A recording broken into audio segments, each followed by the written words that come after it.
दोस्तों Infibeam Avenue की बात करें तो फ्राइडे को स्टॉक के अंदर 1% के आसपास की तेजी बनी है। अब स्टॉक यहां से दौड़ने को तैयार हो चुका है और क्यों न हो, ये आप समझ सकते हो। इसका जो सेक्टर है वो बहुत ही शानदार है। कंपनी आर्टिफिशियल इंटेलिजेंस के ऊपर काम कर रही है। लगातार इनका बिजनेस बढ़ रहा है। गिफ्ट सिटी गांधीनगर में इन्होंने कामकाज की तेज़ी से शुरुआत कर दी और यहाँ पे ग्लोबल मार्केट में भी अपने तेज़ी से अपने कदम आगे बढ़ा रहे। दूसरी तरफ देखें तो इनका जो डिजिटल ट्रांजैक्शन का बिजनेस है यानी यूपीआई का, उसको लेकर भी यहाँ पे आरबीआई ने मंजूरी दे दी है। तो ये काम भी अब तेज़ी से बढ़ना शुरू होगा और ऐसे में ये जो छोटा सा आईटी स्टॉक जो 32 रुपये के आसपास है आने वाले, इसमें आराम से 3 डिजिट में जा सकते हैं। इसकी बहुत सारी संभावना है। इस वीडियो के माध्यम से उन सारी संभावनाओं को तलाशेंगे, इसके फंडामेंटल जानेंगे। दूसरी तरफ अगर हम सालासर टेक्नो इंजीनियरिंग की बात करें तो ये बहुत ही शानदार कंपनी है। बहुत सारे हैवी स्ट्रक्चर बनाती है। जितने भी टेलीकॉम टावर है कंपनी बनाती है। मोनोपोली बिजनेस है। आरवीएनएल जैसी कंपनियों के साथ में बिजनेस टाइप है। लगातार रेलवे के लिए बहुत सारे स्ट्रक्चर बना के देती है।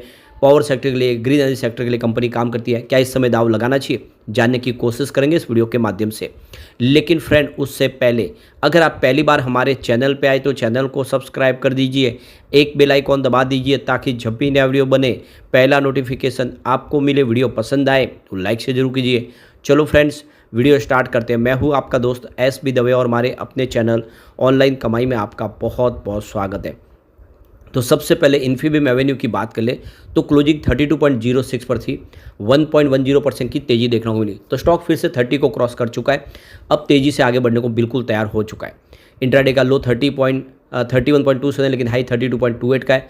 फिलहाल इसका 52 वीक का लो 13.70 का और हाई 42.50 के आसपास है। अब अपने ऊपरी लेवल से यानी 52 वीक के हाई से 10 रुपये स्टॉक नीचे मिल रहा है आपको, यानी बिल्कुल डिस्काउंट प्राइस पे है। और इसकी all time high range 60 rupees की है और लो 6 रुपीज़ की है। तो अभी उस लेवल से देखें तो आधी कीमत में ही स्टॉक मिल रहा है, यानी बिल्कुल अंडर वैल्यू कह सकते हैं। बिल्कुल यहाँ पे निवेश का मौका बनता है। सबसे जो बड़ी बात है, इसके वॉल्यूम में बहुत ज़बरदस्त स्टेबिलिटी आ चुकी है। पिछले एक महीने पहले इसका 2 करोड़ का वॉल्यूम था। 65 लाख की डिलीवरी उठाई गई थी। 1 वीक पहले 2 करोड़ का वॉल्यूम हुआ था। 82 लाख की डिलीवरी उठाई गई थी और गुरुवार को भी 2 करोड़ का वॉल्यूम हुआ था। 57 लाख डिलीवरी बेस काम हुआ और फ्राइडे को भी 2 करोड़ का ही वॉल्यूम हुआ। 75 लाख डिलीवरी उठाएगी। तो क्लियरली समझ सकते हो कि पिछले एक महीने से 2 करोड़ के आसपास वॉल्यूम हो रहा है, यानी इसमें उठापटक बिल्कुल बंद है। स्टेबल स्टॉक है और यहाँ पे इस लेवल पे खरीदारी की संभावना बनती है। अब इसका जो 2 बिजनेस है इसको बहुत तेजी से आगे बढ़ा सकते हैं, जिसमें आप देखें तो डिजिटल पेमेंट सोल्यूशन प्रोवाइड करती है और कंपनी इंटरप्राइजेज सॉफ्टवेयर प्लेटफॉर्म उपलब्ध कराती है और आर्टिफिशियल इंटेलिजेंस के ऊपर कंपनी का कामकाज है। ये बिजनेस नए जमाने का बिजनेस है। आपको पता ही होगा कि इस समय सरकार डिजिटल ट्रांजैक्शन को बहुत ज़्यादा प्रमोट कर रही है। सरकार चाहती है कि जितना भी लेन देन हो डिजिटल तरीके से हो और ये तो 200 से ऊपर तरीकों से ट्रांजैक्शन करवाती है। बहुत सारी अलग अलग करेंसी में कंपनी काम करती है। विश्व के काफ़ी देशों में इसका कामकाज है और साथ में अगर आप देखें तो आर्टिफिशियल इंटेलिजेंस में भी कंपनी तेज़ी से बढ़ना शुरू हो चुकी है। अब यहाँ पे अगर हम इसके टेक्निकल इंडिकेटर्स देखें तो लॉन्ग टर्म के लिए फ़िलहाल जो यहाँ पे बेरिश वातावरण बनता है वो दिखाई देगा, जो मॉडरेटली बेरिश है। और शॉर्ट टर्म के लिए अगर आप देखें तो जो सिग्नल है वो यहाँ पे बुलिश बने हुए हैं, यानी लॉन्ग टर्म में थोड़ी सी गिरावट देखने को आगे मिल सकती है, लेकिन इस समय शॉर्ट टर्म में एक अच्छी तेज़ी की संभावना यहाँ पे बन रही है। अब इसके हम SWOT एनालिसिस करते हैं तो इसकी स्ट्रेंथ बहुत ही शानदार है। 17 पॉइंट स्ट्रेंथ के निकल के आ रहे, ये एक बड़ी बात हो जाती है। इसकी अपॉर्चुनिटी देखें तो वो भी 4 पॉइंट है, जो बड़ी बात है। इसकी वीकनेस मात्र 2 है, यानी कमजोरियाँ 2 ही है और थ्रेड्स देखें तो वो 4 है, यानी इसके अंदर जो इसका थ्रेड्स वो काफ़ी कम है, वीकनेस भी कम है, स्ट्रेंथ मजबूत है, अपॉर्चुनिटी भी काफ़ी अच्छी है। तो इसमें प्लस पॉइंट बहुत ज़्यादा है। ये क्लियरली समझ सकते हो कि इसमें इन्वेस्टमेंट ऐसे स्टॉक में किया जा सकता है। अब यहाँ पे इसके रिजल्ट को देखें तो बहुत ही बेहतर तरीके से बढ़ा। 2021 में इनका जो रेवेन्यू था वो 676 करोड़ के आसपास था। वो देखो कि लगातार बढ़ते हुए 2024 तक 3171 करोड़ तक पहुंच गया। बहुत ही बड़ा जंप देखने को मिला है और क्लियरली आप समझ सकते हो कि जो रेवेन्यू है 2020-21 के मुकाबले वो कम से कम यहाँ पे आपको 4 गुना बढ़ता हुआ दिखाई देगा। तो जितना बड़ा जंप रेवेन्यू देखने को मिल रहा है वो वाकई में ये इशारा कर रहा है कि ये स्टॉक कमाल कर सकता है। इसके अलावा अगर हम इसके प्रॉफिट की बात करें तो 2020-21 में देखें तो प्रॉफिट 50-60 करोड़ के आसपास था। वो 2024 में 157 करोड़ तक पहुंच गया है, यानी प्रॉफिट भी अगर आप देखें तो आपको 3 गुना बढ़ता हुआ दिखाई देगा। तो कंपनी का प्रॉफिट और रेवेन्यू दोनों ही ज़बरदस्त तरीके से बढ़ रहा है। और सबसे जो बड़ी बात है कि कंपनी की जो पूरी बागडोर है वो यहाँ पे अब जो प्रमोटर है विशाल मेहता उनके हाथ में आ चुके हैं और ऐसे में वो जो निर्णय है वो आसानी से ले पाएंगे। एक बार पिवट लेवल को भी देख ले तो यहाँ से अगर गिरावट होती है तो 26.95 का पहला सपोर्ट है, ये टूटा हुआ स्टॉक 23 तक जा सकता है। गिरावट और बड़ी तो फिर 20.75 तक जाने की संभावना बन जाएगी। तो ये बड़ी गिरावट में 20 तक आ सकता है, वरना इतना नीचे आने की फिलहाल संभावना नहीं है। पॉजिटिव माहौल बना तो 33 का फर्स्ट रेजिस्टेंस है, इसको पार करते स्टॉक आपको 35 तक जाता हुआ दिखाई देगा।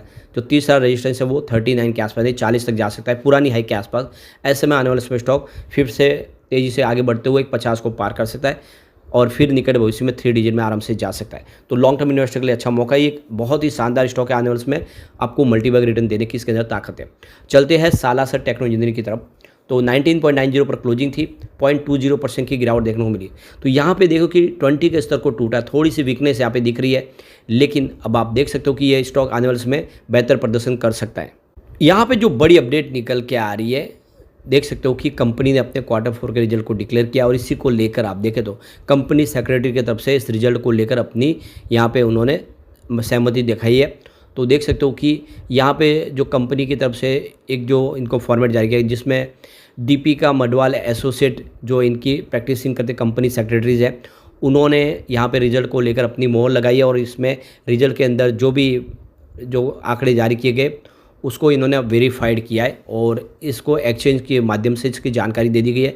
जो भी रिजल्ट है उसकी सारी संभावनाओं को यहाँ पे दिया गया है, किस तरह से कंपनी ने अचीवमेंट किया है वो सारी जानकारी उसको यहाँ पे इन्होंने अथोराइज कर दिया है।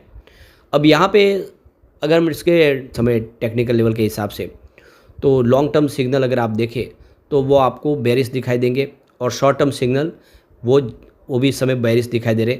कुल मिला के इस समय थोड़ी सी वीकनेस तो दिख रही है, पर आने वाले समय निकट भविष्य में एक संभावना पॉजिटिव जरूर बन जाएगी। अब इसके हम SWOT एनालिसिस कर लेते हैं। तो सालासर टेक्नो इंजीनियरिंग लिमिटेड में जो स्ट्रेंथ है वो 7 पॉइंट है, जो काफ़ी अच्छी बात है। इसकी अपॉर्चुनिटी देखें तो वो भी 3 है। तो ये देख सकते कि जो आप देखो कि इसकी जो अपॉर्चुनिटी भी ठीक लग रही है, लेकिन जो वीकनेस है वो भी 6 है। तो ये कमजोरी तो दिख ही रही है। इसके अलावा थ्रेड्स यहाँ पे देखें तो वो भी 6 है। तो जो पलड़ा भारी देखा तो निगेटिव पॉइंट का ज़्यादा दिख रहा है, एक तरह से देख सकते हो कमजोरी है, लेकिन जो बिजनेस है वो बहुत ही शानदार है। इसकी आप समझ सकते हो कि कंपनी का जो बिजनेस है, जैसे कि कंपनी टेलीकॉम सेक्टर के लिए हर तरह के टावर बनाती है, इसके अलावा कंपनी सोलर पैनल बनाती है, उसके लिए स्ट्रक्चर बना के देती है, रेलवेज़ के लिए हर तरह के स्ट्रक्चर बना के देती है। तो ये आने वाले समय के सारे नए ज़माने के बिजनेस है जो तेज़ी से सरकार इसको सपोर्ट कर रही है। ऐसे में सालासर टेक्नोलॉजी ने कमाल कर सकता है। फिलहाल इस स्टॉक के अंदर थोड़ी सी वीकनेस जरूर है, पर निकट भविष्य में स्टॉक बहुत बेहतर प्रदर्शन कर सकता है। एक बार हम इसके QVT स्टॉक स्कोर को भी देख लेते हैं। तो फिलहाल इसके अगर हम क्वालिटी को देखें तो 100 में से 55 पॉइंट निकल के आ रहा है, यानी इसकी जो हाई फाइनेंशियल स्ट्रेंथ दिखाई दे रही है। जो सेकंड है इसकी वैल्यूशन, तो वो 100 में से 23 पॉइंट निकल के आ रहा है, यानी एक्सपेंशन वैल्यूशन है, यानी महंगा लग रहा है वैल्यूशन के हिसाब से स्टॉक। अब टेक्निकल लेवल पे देखें तो 100 में से 54 पॉइंट दिखाई दे रहे। इसका मतलब जो इसकी इस समय अब टेक्निकल लेवल पर देखें तो ये न्यूट्रल पोजीशन बन रही है। तो कुल मिला के जो सिग्नल है वो 50-50 दिख रहे, लेकिन जो बिजनेस है वो बहुत ही शानदार है। ऐसे में आने वाले समय सालासर टेक्नोलॉजी कमाल कर सकता है, तो निवेश का जरिया बनता है। अगर हम दोनों को कंपेयर करें इन्फीबीम एवेन्यू और सालासर टेक्नो, तो उसमें इन्फीबीम एवेन्यू और ज़्यादा मजबूत दिख रहा है सालासर के मुकाबले। तो आने वाले समय अगर आप दोनों में से चॉइस करना चाहते हो तो इन्फीबीम एवेन्यू में दाव लगाने का सही मौका दिखता है, क्योंकि टेक्निकली और फंडामेंटली वो कंपनी ज़्यादा मजबूत दिख रही है। लेकिन फ्रेंड, कोई भी इन्वेस्टमेंट करने से पहले अपने फाइनेंशियल एडवाइस से बड़े ले ले या अपना खुद का रिसर्च करें, क्योंकि मैंने वीडियो आपके एजुकेशनल पर्पज़ के लिए ही बनाया। वीडियो पसंद आए तो लाइक शेयर जरूर कीजिए और चैनल को सब्सक्राइब कर दीजिए। Thank you friends.